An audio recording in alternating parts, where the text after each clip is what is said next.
Maybe. It could be that you're drawing more energy in that into that area, right? Yeah. So is it questionable when an area, a particular area, is drawing more energy? It may be indicative that there may be a blockage there. Blockage means discord. Because I feel a little different. Is that normal? Yeah. Mm-hmm, very normal. You'll feel a little different. You'll feel. Well, I mean, I don't think it's bad. Well, I was just going to ask you, what type of difference do you feel? Is it a? Could you try to describe that? I don't know. Like, yeah. It just seems like I was just got back from like a 2 weeks vacation and relaxing and you know somewhere. That's a testimonial. Maybe, not 2 weeks, maybe a week. I feel very relaxed. That's a normal thing. Yes, it doesn't seem like all the stress I had this week. Even though it was there, because I can't forget. But it seems like it's like. Well, then your highest good was for you to release the stress that you had come in here with from the week. Okay, well, I want to thank you. Thank you for having me on, Christine. Really, I've never experienced this before. You know that. I know that. Well, that's why I chose you. Now, just based on this small demonstration, would this be a modality that you would most likely explore again, just based on this 10-minute demonstration? I have to say yes. Okay. I have to say yes, and anybody else that's willing to give it a shot, I mean, yes, I would definitely say, yeah. Yeah, I would, because, yeah, it was very relaxing, and the warmth, that was, you know, I still feel something, That's though. very common. I still feel like, you know, like, I don't know if that's, I still feel like right in this spot here, because that's where I get my pain sometimes from, you know, driving and everything. Is that normal? Yeah. Very normal, very normal. Okay. Many people actually do experience a tingling and or the warmth is one of the most common reactions that people eggs me on, really. And I'd recommend anybody to do it if yeah, I'd recommend anybody to do it, definitely. I'm glad you feel that way. Okay. Yeah. So then your experience was that positive and pleasant. Yeah, it's no lie. And by the way, you know, Christine, you know, we don't want to, of course we want to promote this wonderful sacred modality, but the reality is that not everyone experiences Reiki in this fashion. Some people experience it to greater heights. Oh, yeah. And there are others who have an experience and say, I feel the same, and that's also very possible. Well, I can tell you, I was a little skeptical. I'm skeptical about things. Please tell us. Most people are skeptical, you know, like they say, you know, this, that, and the other thing. You know, and I'm willing to give anything a shot. All right, and when Christine asked me to come on the show, I was like, ooh. You get back to me, and I thought about it. I was a little nervous, I got to admit. Me being nervous, right? I mean, that don't make sense, but I was a little nervous, but then I called you back and I said I would love to, you know? Yeah. And you said it probably do great for me, and I gotta say, but I still feel like, you know. A warmth? Yeah. Yeah? No, I mean, I don't know if it's. Very normal, and you know, you may experience that for a few hours, or you may even experience, have that sensation for a day or two. Yeah. Okay. Yeah. Well, thank you very much for thank you. Thank you very much. And for allowing us to demonstrate on you, and for giving your opinion and your Oh, thank you. I recommend anybody to do it, really, honestly. Okay? Thank you very much. Thank you very much. Thank you. I'll talk to you, Christine. Okay. Thank you so much. It was nice meeting you. Nice meeting you. Have a good day. Take care now. Well, it was wonderful to see that he was able to experience that in such a very short session. Oh, yeah. Yeah. Well, like you said, some people have immediate healings, and some people take some time. Now, you practice Reiki on a regular basis on individuals who come to you. That's correct. I have a private practice, and I'm graced to be able to incorporate Reiki healings with spiritual counseling. Right. And I have clients who come curious to explore what Reiki is, some of which have no idea what Reiki is, as I said earlier, but come with an open mind. And I've had many clients. And you know, one of the frustrating things for Reiki practitioners is that we cannot make claims and say, you can't be healed. Because this is a divine energy, but it also calls upon your willingness. Right. Your willingness to let healing take place. Right, because there are people who don't want to be healed. They think they do, but they're blocking. That's correct. They're blocking, and it goes hand in hand with being spiritually conscious and aware. As much as people want to deny believing that they live, that they keep themselves in a victimization mode, some people actually are victims of their own illnesses, and they actually perpetuate it. Oh, sure. By being a victim. Yes. And saying, oh, please look at me, I'm so sick, and this hurts and that hurts. And so Reiki does invite you to have a willingness to leave behind the ailments that you're experiencing and to heal not only physically, but spiritually, emotionally. But I can say humbly that I have seen spontaneous healings. And, I would love to say that these healings have been, from dramatic illnesses.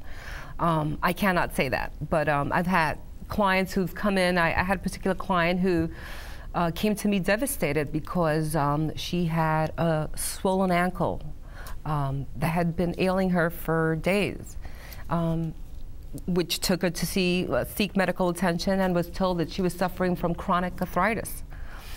Not so rare, but the problem was she was only 35. Wow. And I looked at her ankle, and it was triple the size of a normal ankle. Wow. Anyway, we went into a healing, and I could sense that there was a reason, an emotional reason why this ankle had swelled to the degree that it had.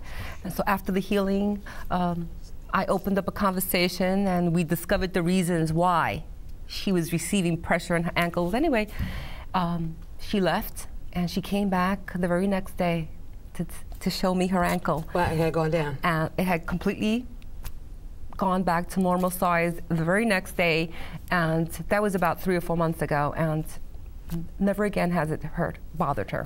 Wow.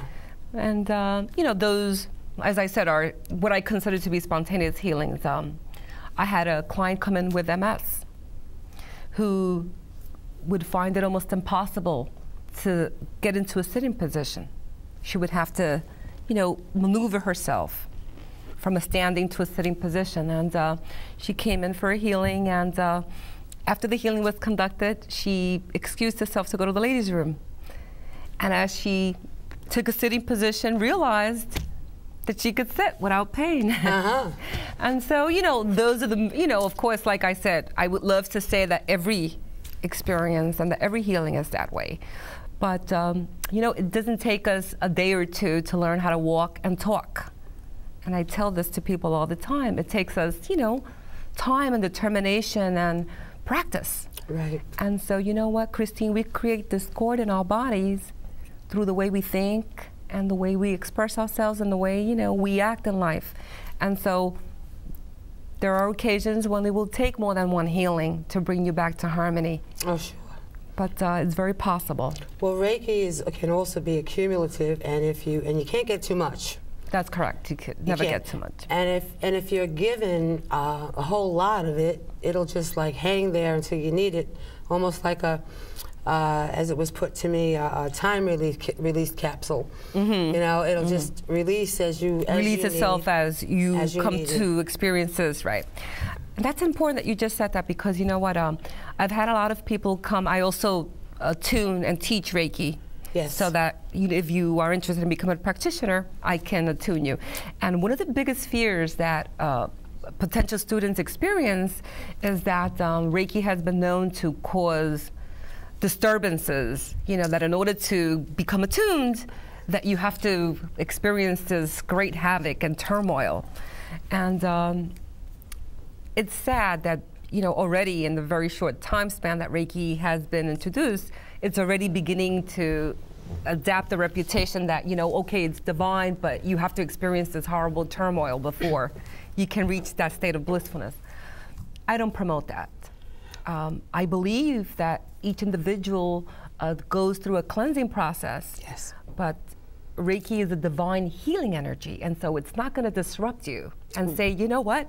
You have 20 years worth of emotional drama, so I'm just going to bring it all out, and you're going to have a manic depressive multiple personality breakdown before you feel bliss. I think that it depends greatly on the teacher who is teaching you and on the level, amount of energy that you were given. Right. Well, I remember through my experiences, when you, let's first of all explain learning Reiki. There's Reiki 1, Reiki 2, That's correct. Advanced Practitioner, and then Reiki Master, That's which correct. we are both Reiki Masters. Now, you can go beyond that. There is like 12 more levels above that that I've been told about. But each time, I remember my first attunement. Now, with each attunement, you have a 21-day period of readjustment, but a lot of that comes with readjusting yourself to a new energy vibration. That's correct. That has been entered your body. All right, and each time you're attuned, the vibration gets higher and higher. That's correct. It becomes stronger and stronger. So there will be some disruption here and there because you'll feel different. Well, you know what? You're going through an adjustment. Right. And it's a transformation. Yes. And so you do experience, it's almost like a balancing act. You know, as you become more centered, you know, the physical aspect of you tries to pull you into, you know, is threatened. The ego is threatened by this divine energy that suddenly is, you know, taken over. Right. But it's more of a, I say it again, and this is just a personal opinion, more of a conditioning that is taught to say, you know, this will happen. I think that if we stay in a loving state and know that this is divinity, and know that we will go through some changes, but stay centered, that the loving divine healing of Reiki will assist us gracefully, and we will not experience discord to the degree that you know, when I was attuned, I had wonderful, blissful experiences. But again, I was never taught to believe that I would go through discord as I was being attuned. And so that's why I strongly believe that it's greatly depends on how you're taught. Right, right. Well, I remember when I was taught. Just like everything else, you know, with conditions. Yes. So. Well, when I was taught, I was told, well, you know, you may experience during the next 3 weeks, you may experience some discord, some things happening to you, maybe a little anxiety, maybe this, maybe that, and even outward life changes, I was told. Well, and I believe that to be true, but I humbly encourage practitioners who are being attuned to look for the positive side of changes. And if they do experience some discord, to see that as a wonderful gift that's presenting itself to you to say, what can I learn from this? What is this asking of me? To become more patient, to become more tolerant, more loving, more caring. And ultimately that becomes a gift. So that's not a horrible experience. Right. It's still a loving gift from the universe. And sure. So it's a matter also of perception, of how you look at things. Yeah. Yeah. Yeah. I just remember how I felt physically when I was attuned, that I could feel the vibration of my body raising, and then having to get used to it. That was the most difficult part, really. You know, other than that, you know. You know, and Christine, it's also important for viewers to understand that, as I said earlier, Reiki is a growing modality, and it's wonderful that it's growing in leaps and bounds. But also, just like with any modality that, you know, that is becoming very popular, you know, you tend to cut around the edges and start, you know, to change it a little bit, and, you know, that's very normal. But I really encourage anyone who's interested in becoming attuned to make sure that they go to someone who is disciplined and is going to dedicate the time to teaching you and to ground you, to give you a foundation by which you can not only self-heal, but then become a wonderful and centered practitioner. Because today it's becoming very popular to say, you know, I'm Reiki Master, I can attune you. Here, you know, may I have payment, here's your certificate, now you can call yourself a practitioner. Right. And that's great, but now this practitioner is out there. Not knowing what they're doing. Having no clue, but more importantly, not having the foundation, the spiritual foundation that is so desperately needed in order to be a healer. Well, I know the heart. when I went to school, there were certain, like we did it, like each class was a weekend long. How do you teach it? Is that a weekend? I actually do in levels 1, 2, and 3, and I work a minimum of a month with a student. For each level? For each level, a minimum. And during this process, I begin by doing actual Reiki healings to align their body. So I don't even want to get into a study mode until I align their body, until I release and put them in a harmonious state of, of harmony. And then we do a regimen. I want to know why you want to become a practitioner. And I try to encourage you to build a spiritual foundation by which you can rely on in order to be a Reiki healer. And then once that process is done, I attune them to the first level. And then they can work with me and work on others and themselves before they're able to move on to the next level. And then again, we go through a regimen of healing, of aligning, and of exercises.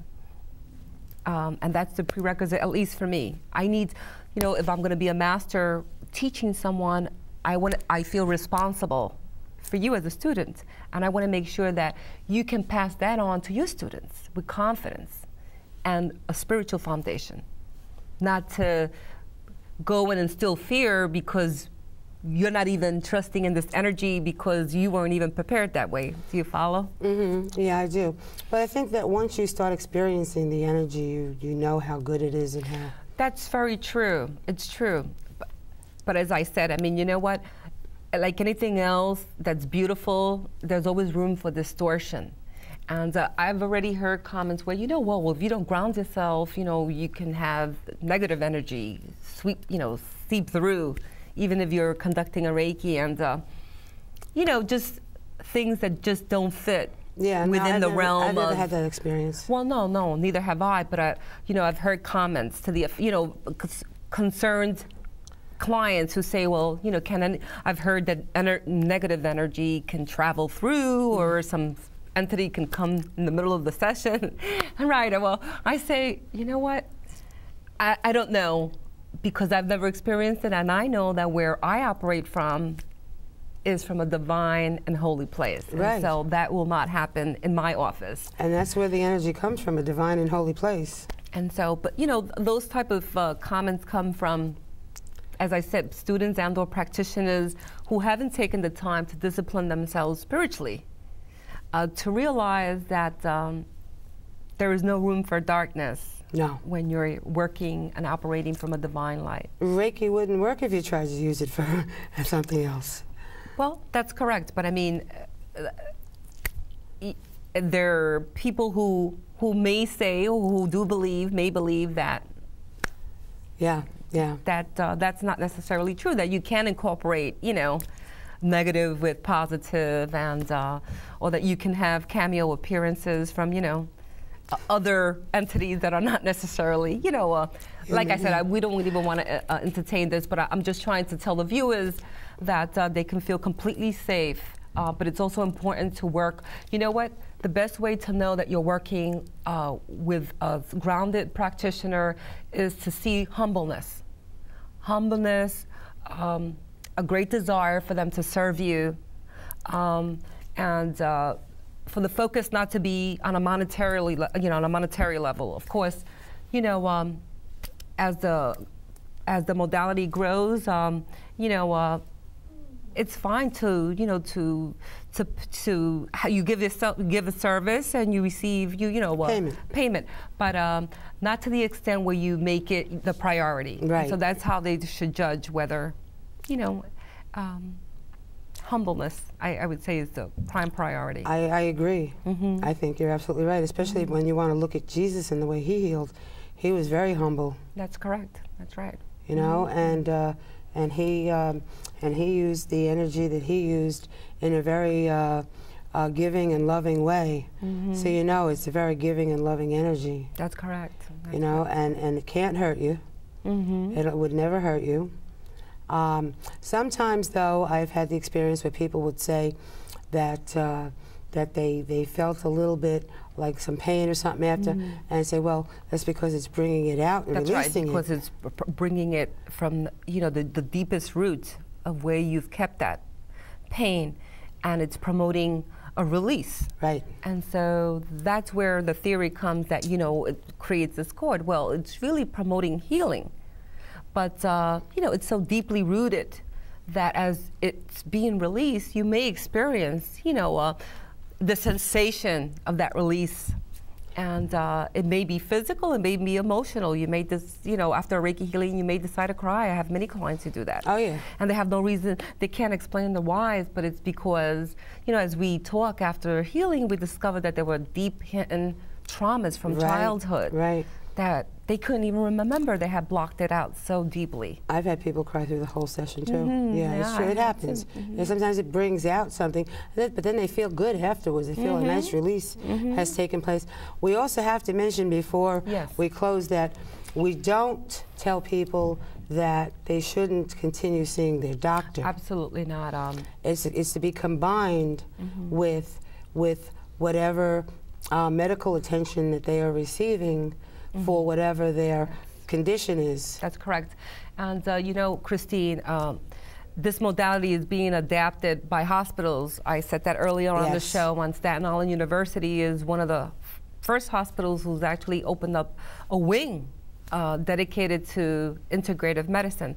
And I foresee in the future holistic becoming a marriage with traditional medicine. But until that process takes place, we encourage clients to incorporate the two. And if and when they feel that they have seen changes, they can speak to their doctors and take any action that the doctor may feel that they can take if they see improvements. But this is complementary. Yes. Complementary. Yes. Although Reiki can help on its own. Yes. We do always, though, recommend that you stay with your doctor and make sure that you take your medicine. And that's another thing that Reiki can do is help your medicine work better. That's right. You know? Reiki can be given to, it's not just to the body persona. You can apply Reiki to, as you said, medicine, plants, animals. Oh, yeah. And even situations. Traffic jams. Traffic jams. Promotions.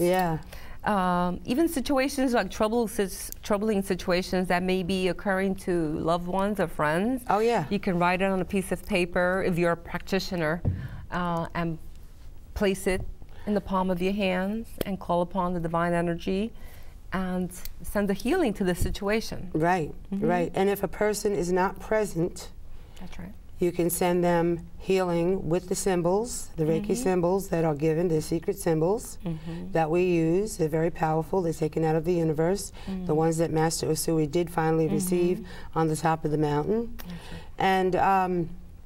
And with also, if you want to send Reiki to somebody, you can also use a little doll to symbolize that person, so that you can concentrate on what might be ailing them through the use of a token, of a trinket. Right. It's great you say that. I have a few. I have at the boutique adjacent to the practice, I have little trinkets like little angels and little stones that I have attuned. Right. And I tell clients and customers alike that if they know someone who's ailing at a hospital who may not necessarily be open to the modality, that they can still take this little token, a trinket, and that it will definitely deliver a healing because Reiki is received. Of course, you need the willingness of a receiver, but you know, who is not at a hospital who doesn't desire to be healed? Yeah, well, they want to get out of the hospital. They want to get out and they want to get better, right? And so that in itself is the invitation. It's boundless and unlimited. Yes, and the intention is everything. The intention is everything, exactly. That's why I said that, you know, we're all natural healers, and so we do it all the time. We pray.